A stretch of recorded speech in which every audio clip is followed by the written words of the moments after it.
اعوذ باللہ من الشیطان الرجیم، بسم اللہ الرحمن الرحیم۔ السلام علیکم ناظرین، میں امید کرتا ہوں آپ سب خیریت سے ہوں گی۔ آج کی اس ویڈیو میں آپ کو جن انبیاء کرام علیہ السلام پر آسمانی کتابیں نازل ہوئیں، ان میں سے 4 انبیاء کرام علیہ السلام اور ان پر نازل ہونے والی آسمانی کتابوں کے بارے میں بتاؤں گا۔ تو نمبر 1 پر ہے تورات۔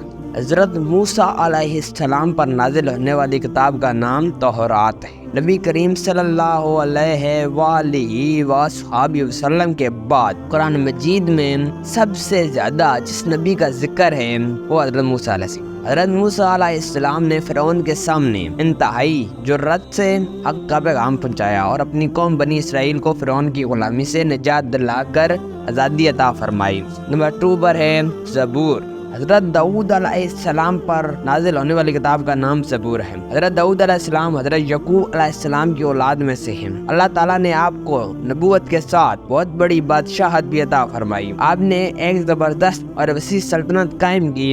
حضرت داؤد علیہ السلام سے پہلے بنی اسرائیل میں نبوت اور حکومت کا سلسلہ الگ الگ خاندانوں میں تھا۔ آپ بنی اسرائیل کے پہلے شخص تھے جنہیں نبوت اور حکومت بیک وقت عطا کی گئی۔ تیسری انجیل۔ حضرت عیسیٰ علیہ السلام پر نازل ہونے والی کتاب کا نام انجیل ہے۔ حضرت عیسیٰ علیہ السلام بنی اسرائیل میں بھیجے گئے آخری نبی تھے۔ حضرت عیسیٰ علیہ السلام اور نبی کریم خاتم النبیین صلی اللہ علیہ وآلہ وصحبہ وسلم کے درمیان کوئی دوسرا نبی نہیں آیا۔ حضرت عیسیٰ علیہ السلام کی والدہ کا نام حضرت مریم بنت عمران ہے۔ حضرت عیسیٰ علیہ السلام کا لقب مسیح عبداللہ روح اللہ ہے اور آپ کی کنیت ابن مریم ہے۔ آپ علیہ السلام کا ایک لقب کلمۃ اللہ بھی ہے۔ نمبر 4 میں آتی ہے قرآن مجید۔ حضرت محمد خاتم النبیین صلی اللہ علیہ وآلہ وصحبہ وسلم پر نازل ہونے والی کتاب کا نام قرآن مجید ہے۔ یہ آخری آسمانی کتاب ہے۔ اللہ تعالیٰ نے حضرت محمد رسول اللہ خاتم النبیین